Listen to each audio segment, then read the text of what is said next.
Hey guys, my name's Anthony. I'm Carla Marie, and we're hanging out backstage in the green room at the Crocodile with Bebe Rexha. Hi. Thanks I feel for, like this is hallowed ground. Like we shouldn't be here. I know. What goes on in the dressing room before one of your shows? Things that we should not be talking about. Okay. When I tell you, I'd have to kill you. We walked in, there's like random pieces of like costumes. There's like a metallic thing, and there's Yeah. a shoe, and I love it. Because you on stage, and even just like on Instagram, I've seen like you always have something fun, something vibrant, something cool that stands out. And Yeah.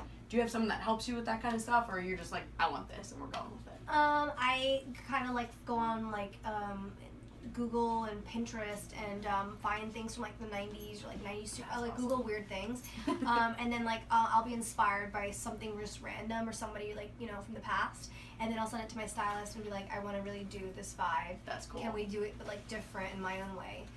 And that's how we'll do it. A little different than my Pinterest. We talked to Charlie XTX not long ago, and she's also someone who dresses a little crazier, right? Yeah. And I asked her this question: how often do you look back at something crazy that you've worn and been like, ugh, maybe I stretched a little too much there, maybe I shouldn't have gone that far? Yeah, I have a lot of those moments, but like definitely, especially when I was like a brunette and I was like in my rocker stages. But like I think that's like I think that's the fun about fashion. I think that if you don't ever look at a picture and say, oh, what was I thinking fashion wise, then I feel like you were being too boring. You weren't taking risks. Like you want to take risks. I'd rather be like, oh no, why did I do that? Than like, oh, I was so basic. Fair. Yes. Now, by the way, you remind me of somebody, like a celebrity. Like who is it? I don't know. You tell me. I don't know. It's like you remind me of somebody. Who? Not Britney Spears. I've gotten Britney Spears. well, you've got her sister, right? Britney No, you look like that actress. That actress I from, keep I'll take it. Whatever you think. Dang, I can't remember her name. When you remember, let me know. Huh? Because I will gladly accept whoever you I'm say. gonna tell you after the interview. I'll remember, and then you're gonna be like, oh my gosh. You know the girl with like the little beauty mark? What's her name? Scarlett Johansson? No, It's like one of those kind of I thought she was going to She has brown hair, blue eyes, little beauty mark. She looks so Huh? close. I'm blanking. No, not Natalie Portman. Sorry, we're doing him. That's No, all good. I love this. I'm trying to think of your doppelganger. So, let me know. risks with fashion, we've talked about that. Yes. But Yeah. when you're writing, when you're producing songs, when you're singing. Same. Always risks. Risks. You know what I mean? If you don't take risks in life, I'd rather then life would just be so boring. True. But how do you balance as you're writing a song or as you're in the booth singing a song, how do you balance I want to take a risk with, I also want to make sure this works?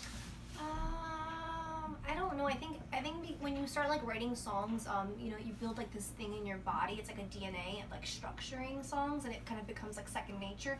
So like when you start playing piano, it's like you learn the scale and you learn like the little songs. So you could play those kind of like in your sleep, and you kind of know what works in the chords or what chords not to play. Like what notes won't sound good with other notes. You know what I mean? Okay. Or if you put an outfit together, or like you're a stylist, you kind of know what kind of works together, and it kind of becomes second nature. So that's the same thing with the song. So when you go in, you kind of just do whatever feels right, and you don't even think about like what works towards radio. I think my thing that's always kind of worked for me is that I try to write a song, and I try not to follow mainstream radio, because I think what ends up becoming something more epic and bigger is something that is not in that world. And I've had songs that have been hits, and I think they've been great. The difference between a song that's songs that are like big and then like the really big songs, or the ones that were unintentional, like like Me, Myself and I, or like The Monster. Those songs were.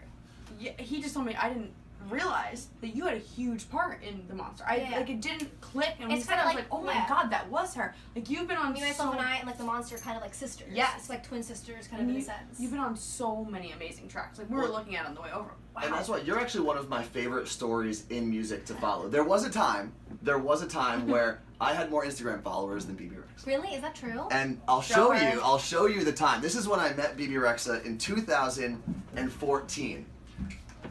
So she's looking at the picture. These are very damning pictures of me because I'm in a Sia wig. Oh my god, this is like my dark stages. Oh god. So, look what you did to her.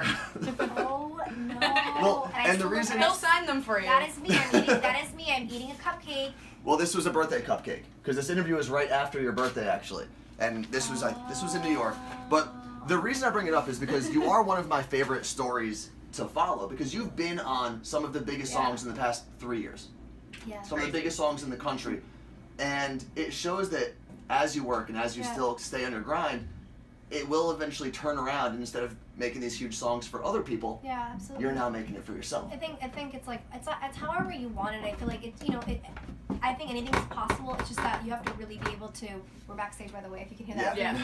No, but I think it's like, everybody's journey is different, and I feel like if you really want something, you can really honestly get it. I think the only thing that's different is you want to always maintain your integrity and really do it for the art, and I think that's what I've kind of always done.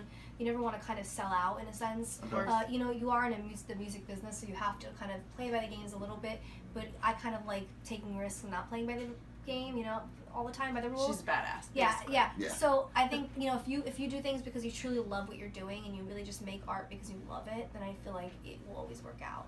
Was there a chance, because you've written songs for yourself originally that have ended up in other people's hands, was there a chance that I Got You was going to end up in someone else's hands at any point? Or when you wrote it, were you like, this is mine, I'm keeping this one, that's it? The funny thing is when I wrote I Got You, I was like, okay, this is a cool song. I felt it for the beginning, and then I got kind of over it because I when I write songs, I kind of have them for a You second. hear them, yeah. Yeah, I have them for like over a year or so I'm like over it by that time.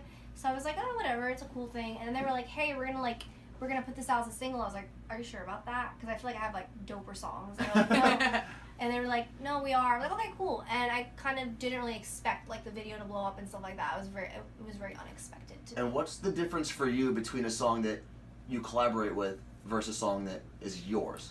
Like, do you take more pride in it, or you're more nervous because now it's just your name on the song? Yeah, I think it's more nerve-wracking because like you could like you don't want to have like a flop or whatnot. But I think and then the day you take that risk and if it becomes a success, like I Got You is like the first song that's ever hit a solo song. I've had songs before that features and songs I've written that have been in the top 100 at Billboard.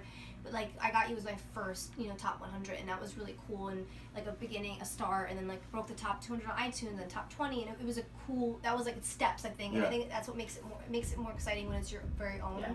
And I think that's like really cool, and I think it's just like levels and a journey, All right, well, we're going to let you... This is the beginning of... I mean, you've been doing a lot for a while, but this is the beginning of. I feel like next time we're gonna be doing the interview, and I'll probably like be in a coffin with like my skeleton or something like that. Deal. I like that. Still singing with doing the interview or like the mic in my hand. I do have an embarrassing thing to tell you What? though. I was interviewing B. Miller, and I start the interview Facebook Live, 4-hour iHeartRadio Music Festival, and I'm like, so I'm here with Bebe Rexha, and I knew she's like, that's not me, and I was like. Oh my! I was like, oh no. I know oh god. Because we had seen you the night before at... No, she was in the room playing with the puppies at the same time. Remember the puppies backstage? Oh yeah, it's okay. We love B. Like, I it's know, okay. and I know felt B. terrible, and I was like, I need to. She's a tell you this sweetheart. story. She's a sweetheart though. I'm sure she was okay about it. She right? was. And I was she like, punched we're her. both- She no. actually punched her. She was like... Through the face. Yeah, right. Both. I was like, we're both from Jersey, and she's like, we are, and oh my god, it was like the worst like, moment of my life. I mean, it's okay. B That's what it Miller. was. She said it Bebe happens a Rexha. lot. Yeah. Oh, really? Yeah. Because it's like B and B. Yeah. It's So- okay. It's my girl. So B. Miller, thanks for hanging out with me. Bebe Rexha. Hey, it's B Miller. And So, listen, we'll let you get to the stage and everything. If you want me to That's sign one of insane. these, Yeah. I can do that. Frame It's him. fine. Frame him. I'm very happy for you. I feel honored to be in your presence. I mean, I would be too. No, thank you so much, and Thank you. continued success. Thank you.